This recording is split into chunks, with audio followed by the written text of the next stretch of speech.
नमस्कार विद्यार्थी मित्रांनो. तर माझ्या YouTube चॅनलमध्ये मी तुमचं सहर्ष स्वागत करीत आहे. तर तुमच्यासाठी एका महत्त्वपूर्ण विषयावरती व्हिडिओ घेऊन आलो आहे. तो म्हणजे महाराष्ट्र शासनाच्या महिला आणि बालविकास विभागामध्ये तब्बल 18,882 पदांकरता पदभरती आलेली आहे. तर या पदभरतीसाठी जर बघितलं म्हणजे ही जी पदभरती आहे ती आहे अंगणवाडी सेविका तसेच अंगणवाडी मदतनीस.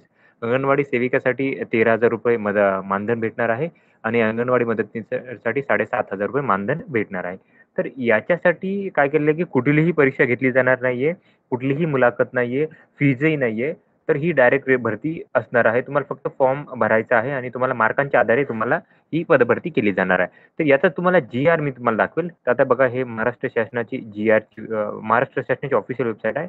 तर आता इथं तुम्ही जी-आर आहे. इथं तुम्ही काय करा, की मंत्रिमंडळाचा हे जी-आर वरती तुम्हाला घेऊन जात आहे.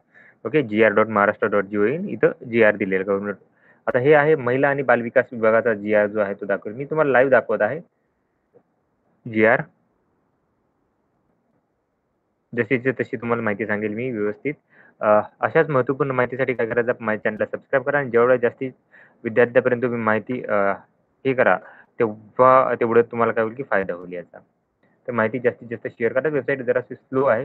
वेबसाईट उघडेलच. एकच मिनिट. तर हा जी-आर आहे तुम्ही बघू शकता हा महिला आणि बालविकास विभागाचा जी-आर आहे. 30 तारखेचा जी-आर आहे 30 जानेवारीचा.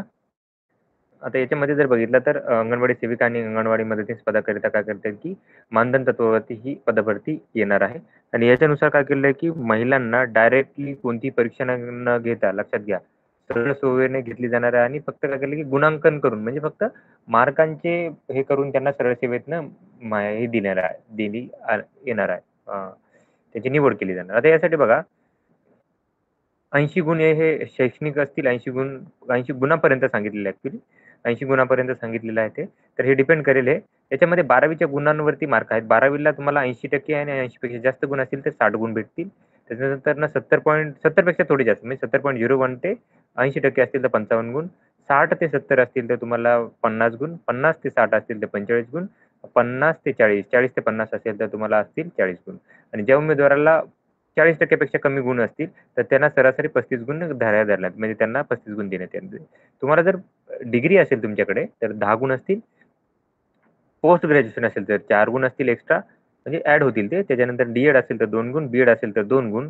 त्याच्यानंतरनं एम-एस-सी-आय-टी असेल तर 2 गुण. तुम्हाला असे काय करेल की हे 80 गुण तुम्हाला विभागले आहेत आणि अतिरिक्त 20 गुण आहेत. आता हे 20 गुण कसे देण्यात जातात? विधवा आणि अनाथ असेल तर तुम्हाला 5 गुण जातील.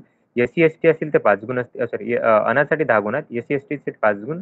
3 बाकीच्या कॅटेगरीसाठी असाल तर आणि 5 गुण असेल तर तुम्हाला अनुभव असेल तर तुम्हाला 5 गुण भेटणार. अशी 100 गुणांपैकी ही टोटल करून काय करतील की तुम्हाला डायरेक्ट यादी लावली जाणार आहे आणि तुम्हाला काय केलं बघा इथं काय केलं की एकात्मिक बालविकास आणि सेवा योजनांमध्ये प्रकल्पाच्या ज्या प्रकल्पाने सादर करण्याच्या शासकीय निर्णयाच्या जाहिरात निवड करून निवड समितीने निवडलेल्या अंगणवाडी सेविका आणि नियुक्तीचे आदेश आहेत आणि त्याच्यानुसार गुणवत्ता पडताळणी आणि प्रकल्प यादी प्रसिद्ध केलेल्या आहेत.